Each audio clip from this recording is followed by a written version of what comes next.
அஸ்ஸலாமு அலைக்கும் வரஹ்மத்துல்லாஹி வபரகாத்துஹு. அன்பார்ந்த அனைத்து உறவுகளுக்கும் இனிய காலை வணக்கம்.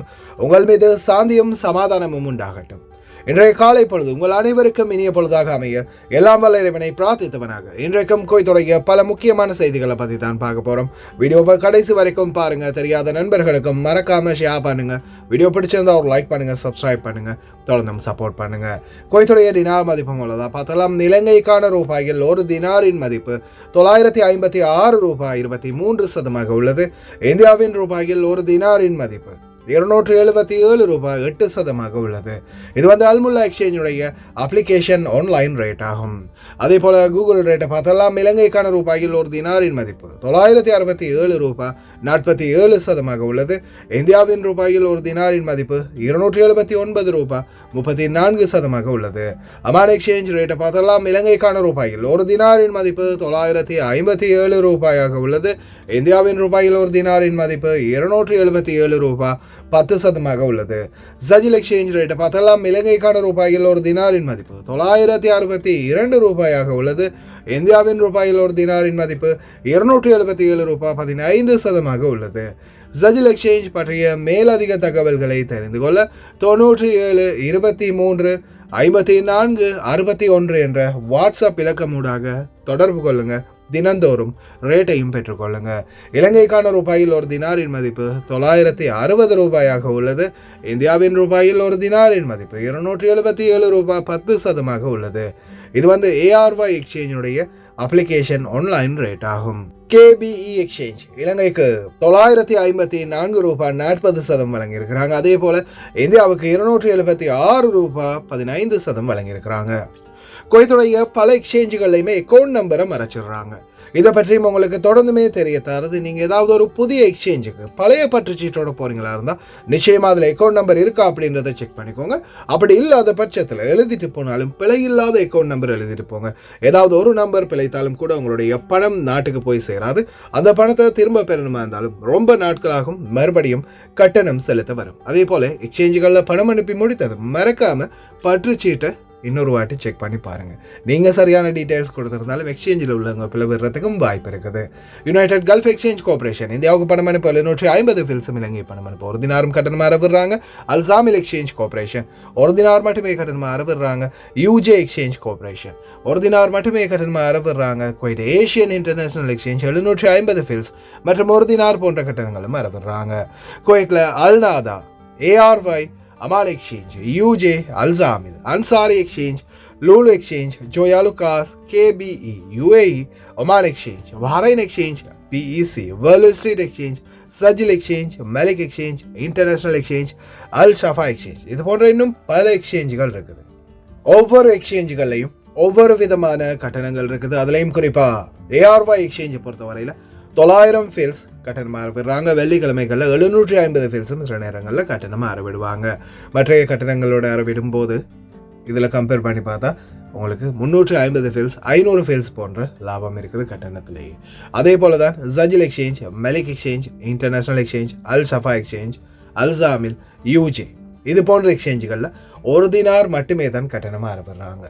இந்த அடிப்படையிலையும் அல் முசைனி, அல்முல்லா போன்ற எக்ஸ்சேஞ்சுகளில் இப்போதைக்கு வரைக்குமே 1.25 தினார் தான் கட்டணமாக அறவிடுறாங்க. இந்த எக்ஸ்சேஞ்சுகளில் உங்களுக்கு 250 ஃபீல்ஸ் லாபமும் இருக்குது. முடிந்த வரைக்கும் நீங்கள் கஷ்டப்பட்டு சம்பாதிக்கிற உங்களுடைய பணத்தை நல்ல எக்ஸ்சேஞ்சுகள் மூலம் அனுப்புங்க. அதே போல் எந்த எக்ஸ்சேஞ்சில் நல்ல ரேட் கொடுக்குறாங்க அப்படின்றதையும் மறக்காமல் கமெண்டில் மென்ஷன் பண்ணுங்கள். குவைத்துடைய தங்க விலையை பார்த்தலாம். 1 கிராம் 18 கேரட் தங்கத்தின் விலை 22 தினார் 892 ஃபீல்ஸ். 1 கிராம் 21 கேரட் தங்கத்தின் விலை 26 தினார் 707 ஃபீல்ஸ். 1 கிராம் 22 கேரட் தங்கத்தின் விலை 27 தினார் 989 ஃபீல்ஸ். 1 கிராம் 24 கேரட் தூய தங்கத்தின் விலை 30 தினார் 522 ஃபீல்ஸ். தங்க விலையும் படிப்படியாக அதிகரித்து தான் வருது. ஆனால் பழைய தங்கங்களை இந்த நாட்களில் நல்ல விலைக்கு விற்க முடியும். மாஸ் கேம்பெயின் இதோ ரிக்கா பகுதிகளில், அதே மாதிரி ஜிலேபு ஷேக் பகுதிகளில் அதிரடியான சோதனை. ஃபாரினர்ஸ் போட்ட வீடியோ வைரலானது சம்பவம். அதே போல் இதோ ஃபேஹில் பகுதிகளில் அதிரடியான வேட்டை அப்பூச்சி களத்தில். அதே போல் இனிமேல் லீவு சம்பளம் கிடையவே கிடையாது. லீவை விற்கவே முடியாது. அரசாணை. இதோ இந்தியா உட்பட 14 நாட்களுக்கு ஹஜ் யாத்திரை தடை செய்யப்பட்டுள்ளது. பலருடைய கனவு பாலானது. இதோ மின்சாரம் தடைப்பட்டதை அடுத்து பல பிரச்சனைகள் ஆரம்பித்துள்ளது. அஸ்ஸலாமு அலைக்கும் சர்வான் ப்ரோ. இது நான் ஜஹராலேருந்து பேசுகிறேன். நான் ஜஹராலேருந்து வந்து பேசி பாருங்கள், இது வந்து புதிய எக்ஸ்சேஞ்ச் ஒன்று திறந்துக்குது. 4 மாதம் திறந்து இந்த எக்ஸ்சேஞ்ச் வந்து சுலைமான் அல் முகஸிம் எக்ஸ்சேஞ்ச் வந்து இது ஜஹராவில் நல்ல ரேட் கொடுக்குறாங்க. சரியா, மற்ற எல்லா பேங்க்கையும் விட இந்த பேங்க்கில் வந்து இன்றைக்கி ரேட் வந்து 963 ரூபா. நான் எமர்ஜென்சி சல்லி ஒரு 100 டினார் போடுறதுக்கு வந்தேன். 100 டினார் சல்லி போடுறதுக்கு நான் வந்து இந்த பேங்க்கில் நல்ல ரேட் கொடுக்குறாங்க. மற்ற பேங்க்கையும் விட இந்த பேங்க்கில் வந்து கொஞ்சம் நல்ல ரேட் வந்து 963 ரூபா கொடுக்குறாங்க இன்றைக்கி ரேட் வந்து. கமிஷன் வந்து 750 பில்ஸ் தான். ஜஹராவில் உள்ள மக்களுக்கு கொஞ்சம் இதை கொஞ்சம் தெரியப்படுத்துங்க. இன்னும் நிறைய பேர் தெரியாதவங்க இருப்பாங்க தானே, அவங்களுக்கு கொஞ்சம் தெரியப்படுத்துருங்க. மற்ற பேங்கை விட இந்த பேங்க்கில் வந்து ரேட்டும் கூட 963 ரூபா, கமிஷன் குறைச்சல் தான். ஆனால் குயிக்காக சல்லி சென்ட் ஆகுது. இதுதான் கல்ஃப் மார்க்கெட்டில் ஜஹராவில் ஏஆர்வாய்க்கு பக்கத்தில் இருக்குது சுலைமான் எக்ஸ்சேஞ்ச், சுலைமான் அல் முகஸிம் எக்ஸ்சேஞ்ச். மிச்சம் நன்றி ரில்வான் பிரதர். இந்த வீடியோவை நான் இங்கே கொண்டு வந்ததுக்கு காரணம் என்னென்னா, ஒரு சிலர் எக்ஸ்சேஞ்ச் ரேட்டெல்லாம் பார்க்குறது ஸ்கிப் பண்ணிடுவாங்க, அப்படியே முன்னாடி வந்துடுவாங்க. அதனால தான் இதில் போட்டேன். ட்ரை பண்ணி பாருங்கள். நல்ல ரேட், நல்ல கமிஷன். அன்பார்ந்த உறவுகளே, நான் உங்கள் சர்ஃபான் BA Vlog. இன்று நான் வந்திருப்பது லயன் எக்ஸ்பிரஸ் கார்கோவோடு இணைந்து முதலாவது பரிசாக 200 தினார், இரண்டாவது பரிசாக 150 தினார், மூன்றாவது பரிசாக 100 தினார் மற்றும் 10 பேருக்கு ஆறுதல் பரிசு சர்ப்ரைஸ். நீங்க செய்ய வேண்டியதெல்லாம் ஒன்றே ஒன்றுதான். லயன் எக்ஸ்பிரஸ் கார்கோவுடாக ஒரு கார்கோ நீங்கள் நாட்டுக்கு போடணும். அதே போல் இந்த பரிசை வெல்றதுக்கான பாஸ்வேர்ட் என்னுடைய யூடியூப் சேனல் 3லையுமே அட்டாச் பண்ணியிருக்கிறேன். இதில் வரக்கூடிய லோகோவை பாருங்கள். இந்த தம்ப்நெயில் தான் போட்டிருக்கோம். மறக்காமல் என்னுடைய வீடியோவை பாருங்கள். வீடியோவில் ஒரு இடத்துல பாஸ்வேர்டை குறிப்பிட்டிருப்பேன். அதை நீங்கள் சொல்லி கார்கோ போடுங்க. லயன் எக்ஸ்பிரஸ் கார்கோவுடாக பணப்பரிசை அல்லுங்க. ஏன் இந்த தொடர் அட்வர்டைஸ்மெண்ட், கார்கோ பற்றிய மேலதிக தகவல் அனைத்தையும் ஃபர்ஸ்ட் கமெண்டில் இருக்கிற லிங்கை தட்டி வீடியோவில் செக் பண்ணிக்கோங்க. இதோ 14 நாடுகளில் இருந்து ஹஜ் யாத்திரைக்காக வரும் யாத்ரீகர்களுக்கு சவுதி அரேபியா தடை விதித்துள்ளது. கடந்த ஆண்டு ஹஜ் புனித யாத்திரை நெருக்கடியில் 1000 பேர் இறந்த நிலையில் முன்னெச்சரிக்கை நடவடிக்கையாக இந்த முயற்சி எடுக்கப்பட்டுள்ளதாக தெரிவிக்கப்பட்டுள்ளது. இதன் அடிப்படையில் எதிர்வரும் ஏப்ரல் 13ஆம் தேதி 2025ஆம் ஆண்டில் இருந்து ஆரம்பிக்கப்படும் இந்த சட்டமானது India, Egypt, Pakistan, Yemen, Tunisia, Morocco, Jordan, Nigeria, Algeria, Indonesia, Iraq, Sudan, Bangladesh and Libya இந்த நாடுகளுக்கு பொருந்தும் அப்படின்னு தெரிவிச்சிருக்கிறாங்க. இலங்கையர்களுக்கு இந்த தடை சட்டம் பொருந்தவில்லை. ஆனால் இந்தியா உட்பட 14 நாடுகளுக்கு ஹஜ் யாத்திரை இம்முறை தடை செய்யப்பட்டது. உண்மையிலேயே வேதனையான விடயம், பலரும் எதிர்பார்த்திருக்கக்கூடிய ஒரு விடயம். ஹஜ் யாத்திரை என்பது கடைசியில் இப்படி போனது உண்மையிலேயே கவலையாக இருக்கின்றது. அதே போல் இதோ பவர் அவுட்டேஜ் பல பகுதிகளில் நேற்றைய தினம் மின்சாரம் துண்டிக்கப்பட்டது. இந்த துண்டிப்பு அதிக அழுத்தம் காரணமாக என்று தெரிவித்திருக்கின்றார்கள். மறுபடியும் வழமை போல் மின்சார வழங்குதல்களை தொடர்ந்து நாங்கள் செயல்படுத்துவோம் அப்படின்னு மின்சார அமைச்சகம் தெரிவிச்சிருக்கிறாங்க. ஆனாலும் மின்சார பயன்பாட்டின் அதிக பாவனையால் தற்போது இன்னும் ப்ரெஷர் அதிகரித்து வருவது குறிப்பிடத்தக்கது. தயவு செய்து அன்பார்ந்த சகோதர சகோதரிகளை, உங்களுடைய அறைகளில் இருக்கக்கூடிய ஒரு லைட்டாக இருக்கலாம் அல்லது சார்ஜர் போடக்கூடிய ப்ளக் பாயிண்டாக இருக்கலாம், முடிந்த வரைக்கும் ஆஃப் பண்ணிட்டு போங்க. அதுவும் ஒரு வகையில் சேமிப்பு தான். சிவில் சர்வீஸ் அமைப்பு தொடர்பாக ஏப்ரல் 4, 1979 அன்று வெளியிடப்பட்ட ஆணையின் 41வது பத்தியின் 3வது பத்தியை ரத்து செய்ய அமீரி ஆணை வெளியிடப்பட்டுள்ளது.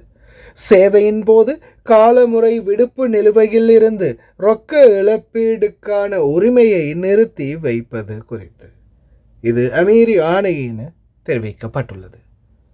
என்னடா அது ஒன்றுமே புரியலையே அப்படின்னு யோசிக்கிறீங்களா? சாதாரணமாக இப்போது ஒரு வருடத்தில் ஒரு 4 மாதமோ அல்லது 3 மாதமோ இப்போ வெள்ளிக்கிழமை லீவு, சனிக்கிழமை லீவு, இந்த மாதிரி சில லீவுகள் இருக்குது இல்லையா? இப்போ இதை வந்து பார்த்திங்கன்னா மொத்தமாக கூட்டி பார்க்கும்போது அந்த லீவு, இந்த லீவு, பிறநாள் லீவு இல்லையா, இப்படி லீவுகள் எல்லாம் சேர்ந்து ஒரு மாதத்துக்கு ஒரு தொழிலாளிக்கு ஒரு வருஷத்துக்கு ஒரு 3 மாதம் லீவ் இருக்குன்னு வைங்களேன். ஆனால் அவர் அந்த 3 மாத லீவையும் எடுக்காமல் தொடர்ந்து வேலை செஞ்சுருக்கிறாரு. ஒரு வருடத்துக்கு 3 மாத லீவு கிடைக்குது, ஆனால் அந்த லீவை கூட அவர் எடுக்காமல் அந்த 3 மாதத்துக்கும் தொடர்ந்து அவர் வேலை செஞ்சுருக்கிறார். அப்படின்னும் போது அந்த லீவை கணக்கு பார்த்து அதற்கு ஒரு பணம் கொடுத்தாங்க, லீவு சம்பளம் அப்படின்னு. இதுக்கு முன்னாடி லீவை அவங்களுடைய லீவை வருடாந்திரம் அவங்க அதை விற்று பணமாக்கினாங்க. விற்று பணமாக்குறதுன்னா அவங்களுடைய அந்த லீவுக்கேற்ற ஊதியத்தை அரசாங்கத்திலேருந்து பெற்றுக்கொண்டு இருந்தாங்க. இப்போது அது வழங்குறதை நிறுத்தியிருக்கிறாங்க. ஒவ்வொரு சலுகைகளாக குவைத்திகளுக்கு படிச்சுக்கிட்டே இருக்குது புதிய கவர்மெண்ட், புதிய மன்னர், புதிய கவர்மெண்ட் வந்த பிறகு பல தரப்பட்ட விடயங்கள் குவைத்திகளை நேரடியாக தாக்கிக்கிட்டே இருக்குது. வெளிநாட்டவர்களுக்கும் அப்படித்தான், ஓட்டுநர்களுக்கு டிராஃபிக் ஃபைன்லேருந்து ஒரு சில கெடுபடியான சட்டங்கள், அதே போல தான் குவைத்திகளுக்கும் இந்த கெடுபடியான சட்டம். முன்னாடிலாம் அவங்களுடைய அந்த லீவை விற்று அவங்க என்ன செய்வாங்க, அவங்களுடைய வெக்கேஷன் மணி அப்படின்னு தனியாக அதை வாங்கிட்டு இருந்தாங்க. கடைசியில் அதில் கை வச்சிட்டாங்க. இந்த மாதிரி இன்னும் எத்தனை புதிய சட்டங்கள் வரப்போகுது, எவ்வளவு பெரிய எஃபெக்ட் ஆக போகுது அப்படின்றது பொறுத்திருந்து தான் பார்க்கணும். அடுத்ததாக ஜிலேப் ஷோக் பகுதிகளில் அதிரடியான கள பயணத்தை மேற்கொண்டிருக்கிறாங்க அமைச்சக ஆய்வுக்குழு. இப்போ ரீசெண்டாக ஒரு ஃபாரினர் வீடியோ ஒன்று போட்டிருந்தாங்க, ஆங்கில மொழியில் தான் பேசி, ஜிலேப் ஷோக் இப்படி ஒரு நிலைமையில் காணப்படுது, குவைத்தில் இப்படி ஒரு நிலைமையா அப்படின்ற மாதிரி ஒரு வீடியோ ஒன்று போட்டிருந்தாங்க. ரொம்ப வைரலாக போச்சு. அதோடைய எஃபெக்டிவ் அப்படின்னு தான் நினைக்கிறேன். உடனடியாக கள ஆய்வு பணியில் இறங்கியிருக்கிறாங்க. ஜிலேப் ஷோக் பகுதிகளில் இருக்கக்கூடியவங்க தயாராக இருந்துக்கோங்க, எந்த நேரத்தில் வேணாலும் பெலதியா மற்றும் சுற்றுச்சூழல் அதிகார சபை களத்தில் இறங்கலாம். முக்கியமான காரணம் இந்த களப்பயணத்துக்கு இந்த வீடியோ தான். This is everyday scene in Jalib Shuyukh. Look, this is one of the entrance of a building. It's written family housing, but it's all bachelor here. See? இதோ அல்ரிக்கா பகுதிகளில் ஒவ்வொரு இடங்கள்லையும் வெட்டிங் ஹால், திருமண வைபவ மண்டபங்கள் கேமாக்களால், அதாவது கூடாரம் மாதிரி நிறுவப்பட்டிருந்துச்சு. எத்தனையோ தடவை வார்னிங் கொடுத்தும் ஸ்டிக்கர் ஒட்டியும் அதை ரிமூவ் பண்ணாததால் அடித்து நொறுக்குறாங்க.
ரொம்ப நாளைக்கு பிறகு தலைவன் களத்தில் இறங்கியிருக்காரு, அப்புச்சி வந்திருக்கிறாரு. வீடியோ ஒன்று மேக் பண்ணி இன்றைக்கி போட்டிருந்தாரு. இதோ அனைத்து பகுதிகளிலையும் ஃபேஹிலுடைய அனைத்து கத்தாக்கள்லையும் அதிரடியான சோதனை, வியாபார தலங்கள், அதே மாதிரி ரொம்ப நாளாக நிறுத்தி வைக்கப்பட்டிருக்கிற வாகனங்கள் அனைத்துமே தட்டி தூக்கப்படுகின்றது. தயவு செய்து இந்த வீடியோவை ஃபுல்லாகவே பாருங்கள்.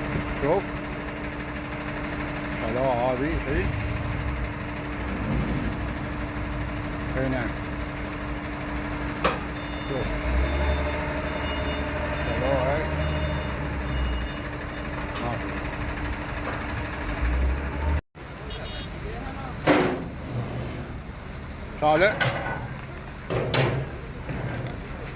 تعمل طالع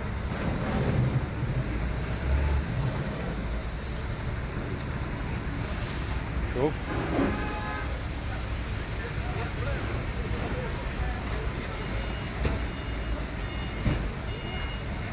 طالع سيل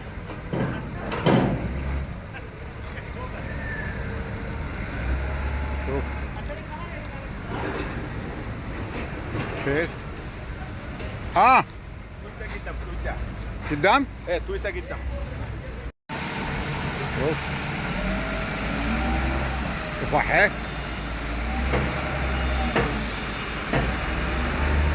شوف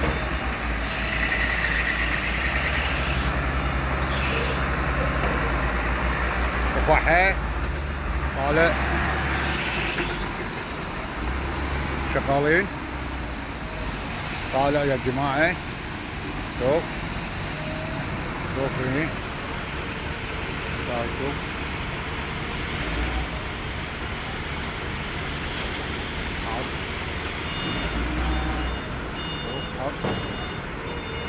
شغال شوف الأمور شغالة شوف حطنا على الكرب شالوه يلا عافية حاليا تواجدي صناعية البيتين جولة عامة توجيهات إدارة النظافة والطرق العام بحضور الوزير العزيز الصواب الحمر قمنا بجولة عامة لصناعية البيتين إضافة إلى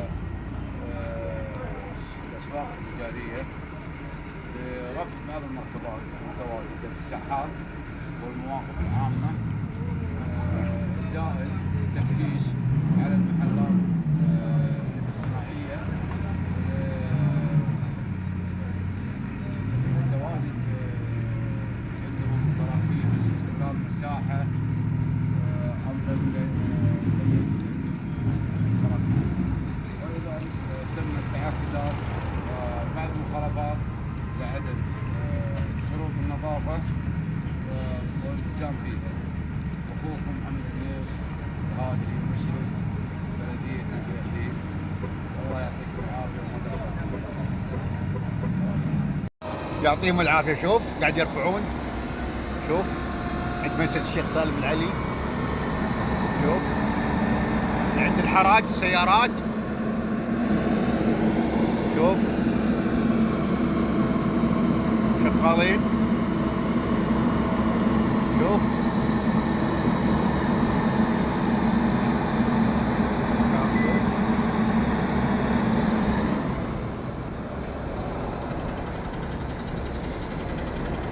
محمد قنيص شوف البلدية كلها شغالة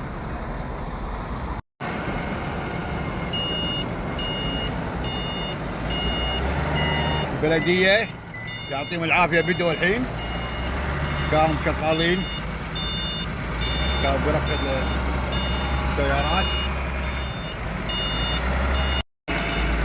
شوف رفعوها شوف اي نعم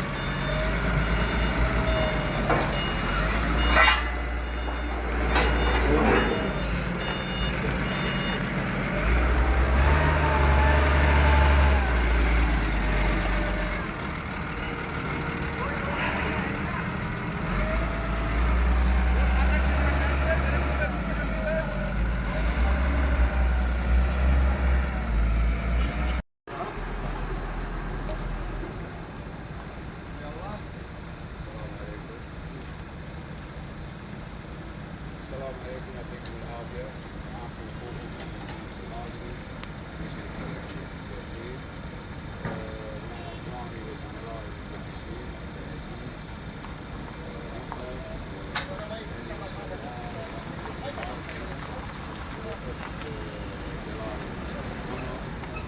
بتاريخ 5/4/2025 بتوجيهات من مدير عام البلدية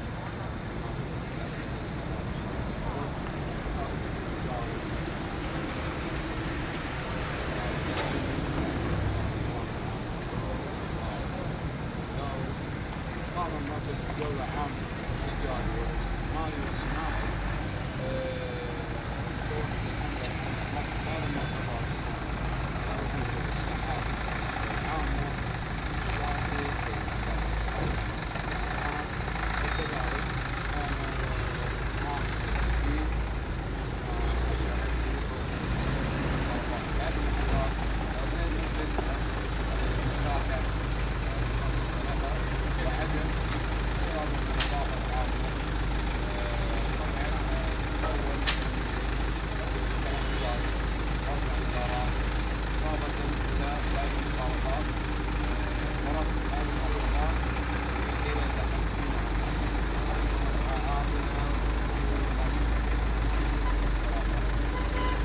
யார் யாருடைய வாகனங்கள் தூக்கப்பட்டுச்சுன்னு தெரியலை.